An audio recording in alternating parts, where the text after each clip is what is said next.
നമസ്കാരം. ആന്റണി രാജു ഗതാഗത വകുപ്പ് മന്ത്രിയായതിനു ശേഷം വാങ്ങിക്കൂട്ടിയ ബസ്സുകൾക്ക് കയ്യും കണക്കുമില്ല. ഈ ബസ്സുകൾ വാങ്ങിയ പണമെല്ലാം പൊതുഖജനാവിൽ ഉണ്ടായിരുന്നതാണോ എന്ന് ചോദിച്ചാൽ അല്ല. കിട്ടാവുന്നിടത്തു നിന്നെല്ലാം കൊള്ളപ്പലിശയ്ക്ക് കടമെടുത്താണ് ജനങ്ങളെ സേവിക്കാനായി ബസ്സുകൾ വാങ്ങിക്കൂട്ടിയത്. ആ ഇനത്തിൽ കിട്ടുന്ന കമ്മീഷൻ ഏത് വഴിയൊക്കെ പോയിട്ടുണ്ടാകുമെന്ന് നിങ്ങൾ തന്നെ ഊഹിച്ചു നോക്കുക. KSRTC ടെൻഡർ ചെയ്ത് ബോഡി നിർമ്മാണം കഴിഞ്ഞെത്തിയ ബസ്സുകൾ കമ്പനി KSRTCക്ക് വിട്ടു നൽകുന്നില്ല. മറ്റൊന്നുമല്ല, 5 കോടി രൂപ കൊടുക്കാൻ KSRTCയിൽ പണമില്ല എന്നതുതന്നെ കാരണം. 2017 വാങ്ങിയ ബസ്സിൻ്റെ വിലയായ 4.5 കോടി രൂപ ഇനിയും കമ്പനിക്ക് കൊടുക്കാനുണ്ട്. ആ തുക ഇതുവരെ കൊടുത്തു തീർത്തിട്ടില്ല. കഴിഞ്ഞ ബഡ്ജറ്റ് വിഹിതത്തിൽ അനുവദിച്ച തുകയിൽ കരാർ നൽകിയ 131 സൂപ്പർ ഫാസ്റ്റുകളിൽ 20 എണ്ണമാണ് ബോഡി നിർമ്മാണം പൂർത്തിയാക്കി KSRTCക്ക് കൈമാറാൻ തയ്യാറാക്കിയിരിക്കുന്നത്. ബാക്കി 111 എണ്ണത്തിൻ്റെ നിർമ്മാണം പുരോഗമിച്ചുകൊണ്ടിരിക്കുകയാണ്.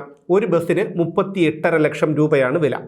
50,43,50,000 രൂപയാണ് ഈ 131 ബസ്സുകൾക്കും കൂടി നൽകാനുള്ളത്. ഇതിൽ പകുതി തുകയെങ്കിലും നൽകാതെ ബസ്സുകൾ കൊടുക്കില്ലെന്ന് കമ്പനി മുൻകൂട്ടി പറഞ്ഞിരുന്നതാണ്. അത് KSRTCയുടെ സാമ്പത്തിക ഇടപാടിൽ വിശ്വാസമില്ലാതിരുന്നത് കൊണ്ട് തന്നെയാണ്. 20 ബസ്സുകളുടെ നിർമ്മാണം പൂർത്തിയായി അശോക് ലൈലാൻഡിൻ്റെ ബംഗളൂരുവിലെ യാർഡിൽ എത്തുകയും ചെയ്തു. ബസ് വിട്ടുകൊടുക്കാത്തതുകൊണ്ട് കമ്പനിയുമായി KSRTC അധികൃതർ ചർച്ച നടത്തി. ഒടുവിൽ 5 കോടിയെങ്കിലും തന്നാൽ ബസ്സുകൾ വിട്ടു നൽകാമെന്ന് കമ്പനി സമ്മതിച്ചു. എന്നാൽ ആ 5 കോടി രൂപ പോലും നൽകാൻ KSRTCയുടെ കയ്യിൽ ഉണ്ടായിരുന്നില്ല. നോക്കണേ, എന്തൊരു നാണം കെട്ട ഇടപാടാണെന്ന്. ഒരു സംസ്ഥാനത്ത് സർക്കാരിൻ്റെ കീഴിലുള്ള വകുപ്പ് മേധാവി ചെന്ന് സ്വകാര്യ കമ്പനി അധികൃതരുടെ കാല് പിടിക്കുകയാണ്. അതിലൊന്നും അവർക്ക് യാതൊരു ഉളുപ്പുമില്ല. പുതിയ ബസ്സുകൾ ഇല്ലാത്തതിനാൽ KSRTCയുടെ ദീർഘദൂര സർവീസുകളെല്ലാം ഓരോന്നോരോന്നായി നിർത്തിവരികയാണ്. 5500 ബസ്സുകൾ കോർപ്പറേഷൻ ഉണ്ടെന്നാണ് KSRTCയുടെ കണക്ക്. എന്നാൽ ആക്രിക്ക് കൊടുക്കാനുള്ളതും കൂട്ടിയാണ് ഈ 5500 എണ്ണം. നിരത്തിലിറങ്ങി ഓടാൻ കഴിയുന്നത് 4000 എണ്ണത്തിന് മാത്രമാണ്. ഈ 4000 എണ്ണത്തിൽ തന്നെ 500 എണ്ണം കട്ടപ്പുറത്ത് വിശ്രമത്തിലാണ്. ശബരിമല സർവീസിനായി 500 ബസ്സുകൾ അങ്ങോട്ടേക്ക് മാറ്റി.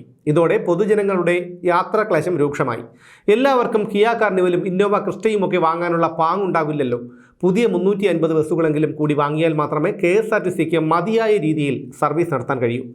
2017 131 ബസ്സുകളും കഴിഞ്ഞ ബഡ്ജറ്റിലെ തുക ഉപയോഗിച്ച് കരാർ നൽകിയിട്ടുള്ള 131 ബസ്സുകളുമാണ് KSRTCയിൽ പുതിയതായി എത്തിയിട്ടുള്ളത്. കിഫ്ബിയിൽ നിന്ന് വായ്പ എടുത്ത് വാങ്ങിയ 50 ഇലക്ട്രിക് ബസ്സുകളും സ്മാർട്ട് സിറ്റി പദ്ധതിയിൽ 112 ഇലക്ട്രിക് ബസ്സുകളുമാണ് എത്തിയത്. എന്നാൽ ഇതെല്ലാം സിറ്റി സർവീസിനുള്ളതാണ്, ദീർഘദൂര സർവീസുകൾക്കുള്ളതല്ല.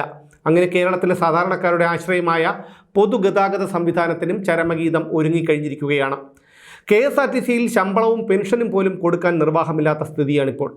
പെൻഷൻ കിട്ടി ജീവിക്കാമെന്ന് നിങ്ങൾ ആരും കരുതേണ്ടെന്ന് ഹൈക്കോടതി തന്നെ 2 ദിവസം മുൻപ് പരിഹാസ രൂപത്തിൽ പറഞ്ഞിരുന്നു. ഇതൊന്നും കണ്ടും കേട്ടും സർക്കാരും ഗതാഗത മന്ത്രിയും മുഖ്യമന്ത്രിയും ഒന്നും കുലുങ്ങില്ല എന്നുറപ്പാണ്.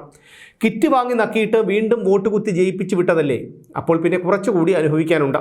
ആദ്യമേ തന്നെ ആ KB ഗണേഷ് കുമാറിനെ മന്ത്രിയാക്കി ഗതാഗത വകുപ്പും ഏൽപ്പിച്ചിരുന്നുവെങ്കിൽ KSRTC ഇത്രയധികം അധപതിക്കുമായിരുന്നില്ല. ഇനി എന്തായാലും വരുന്നിടത്ത് വെച്ച് കാണാം. അത്രയുള്ളൂ കേരളത്തിലെ ജനങ്ങൾക്ക് മാർഗം.